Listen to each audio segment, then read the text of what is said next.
ça ne perturbe pas les joueurs. Je vous le rappelle, le RCT est 3e au classement, donc ça marche plutôt bien. Allez, on va continuer avec vous, Jean-Claude.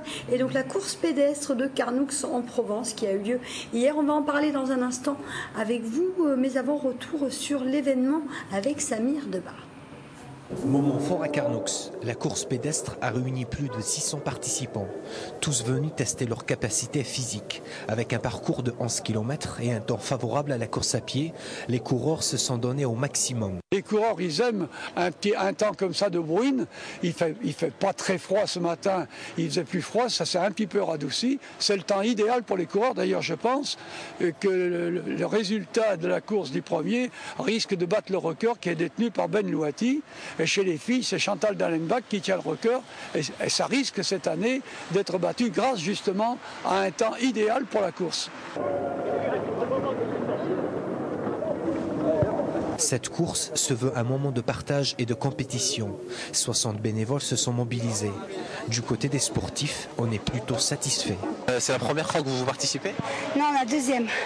Et franchement, je félicite encore les organisateurs pour cette course. Elle est géniale. Elle n'est pas facile. On avait repéré samedi le parcours, ce qui était super. C'est la fin qu'il faut gérer. Voilà. On a fait une excellente course. Le temps s'y prêtait pas trop, mais bon, on a réussi à faire moins que l'année dernière. Attention, ça glisse, ça c'est rocailleux. Mais sinon, du grand plaisir. Grand plaisir. Ah oui, volontiers, je serai là. Pour sa 27e édition, le Tour pédestre de Carnoux draine chaque année près de 1000 adeptes à la course à pied. El Benali Abdelaziz qui a gagné en 31 minutes 10 secondes. Jean-Claude, je le disais, vous êtes l'organisateur de cet événement qui a eu lieu hier. Est-ce que c'est un événement majeur, un événement qui compte pour vous et votre club? Ah oui, vraiment oui. C'est l'événement en fait de l'année. L'événement, on y met tout son cœur. Et vraiment, ce qui est bien, c'est qu'on a toute une équipe de bénévoles qui s'investit à fond. Et surtout hier, hein, vu les conditions météo, c'était vraiment pas fait pour.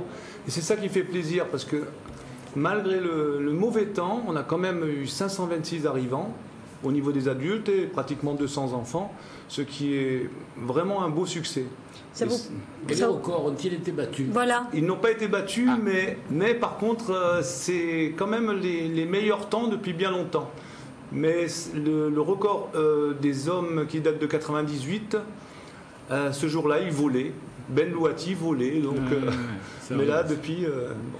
Combien de kilomètres? Il y a 11 km, 11 kilomètres. Le Tour pédestre, oui. D'accord, donc c'est une course quand même importante. Il faut s'entraîner. C'est pas un semi-marathon, c'est un quart de marathon. Quart de marathon, il faut s'entraîner au préalable quand même. Mais bon, c'est quand même assez costaud parce qu'il y a deux belles bosses. Et puis, croyez-moi, la deuxième, elle fait mal. Hein. Elle monte en toboggan, mais il y en a beaucoup qui s'en rappellent. Mais ils reviennent parce que justement, il y a ce côté convivial, puisque nous, on ne cherche pas spécialement, si vous voulez, l'histoire du record, etc. Toujours mieux d'avoir un plateau de folie. Nous, ce qui nous intéresse, c'est que les coureurs viennent, qu'ils se sentent bien chez nous.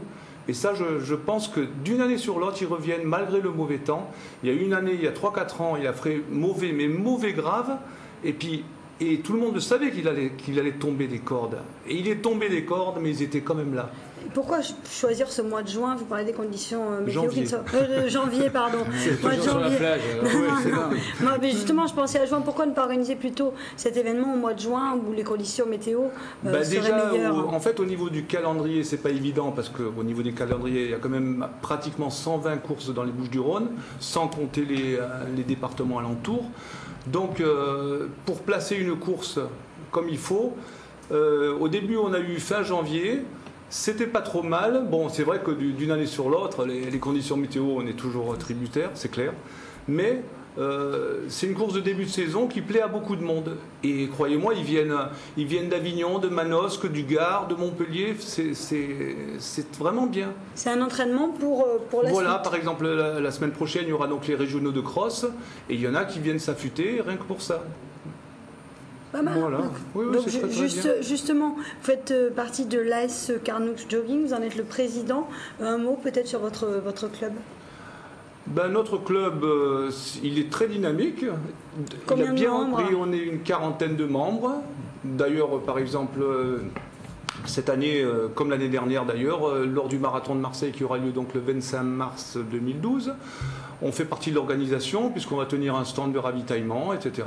Ils nous ont demandé, c'est volontiers, puisque il y a plusieurs clubs. Chaque club, si vous voulez, tient un stand, le 5e, le 10e, etc. Donc c'est très bien. Puis après, après on a nos sorties, on a nos trails, nos courses sur route, etc. On ira par exemple faire la grande course du viaduc de Millau au mois de mai, où il y aura quand même 15 000 personnes qui vont courir sur le viaduc. C'est très sympa. Et vous courez entre membres de votre club? Oui, mais on a quand même pas mal d'échanges avec les membres, les clubs alentours, on va dire, les petites associations. On fait des reconnaissances de parcours, on va aller faire le trail de la Sainte-Victoire. 55 km, c'est des trucs un peu costauds, mais enfin, la montagne, ça nous gagne. Et est-ce que dans ce genre de course, c'est comme ça en principe, est-ce que vous prenez toutes les garanties nécessaires au niveau médical? C'est-à-dire, est-ce que vous demandez aux participants d'avoir un certificat médical? Absolument, absolument. Mais ça, je veux dire, tous les coureurs le savent, ils savent très bien, ils savent pertinemment que s'ils n'ont pas le certificat, ils ne courent pas.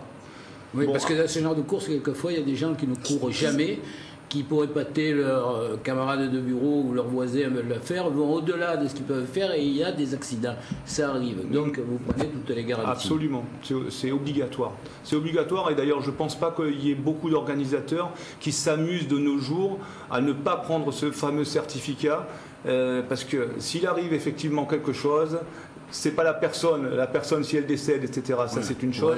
Mais si la famille elle se retourne contre l'organisateur, et ben là on est fini. mort. C'est fini, on organise plus jamais. C'est une sacrée contrainte. Alors même au niveau du parcours. Absolument. De toute façon, il y a plein d'autorisations à avoir, etc.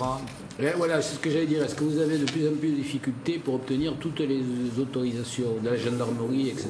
Oui. C'est assez contraignant. Et d'ailleurs, ça pénalise pas mal d'organisateurs de toutes les petites courses, si vous voulez. Par exemple, une course comme Marseille-Cassis, c'est vrai qu'elle a ses contraintes aussi, dans un sens plus large, on va dire. Mais si vous dites « je suis organisateur de Marseille-Cassis », vous aurez plus facilement des autorisations que le petit tout. Qu'un petit club. Voilà, qu'un petit club. Donc il faut vous souhaiter de devenir très gros pour... Non plus. Pourquoi? Non, faut pas croire. Non, parce que justement, nous on préfère rester dans ce côté. Je ne vais pas dire que les autres, c'est pas humain, mais je pense qu'on a bien du contact avec tous les coureurs, aussi bien que le premier que le dernier, et on discute avec tout le monde, et ça crée vraiment une convivialité, ça fait peut-être la force de cette course. On se donne rendez-vous l'année prochaine, la 28e édition? Absolument, oui. Mais vous la ferez, Alexandra? Oui, bien sûr, Dédé, avec vous. Si vous la faites, je la fais. On vous invite, il n'y a pas de problème. Allez, Dédé, tous les deux, on ira courir. Mène la main, on fera le parcours. Voilà. Allez, merci beaucoup. Jean-Claude, vous restez avec nous et on passe à l'OM tout de suite.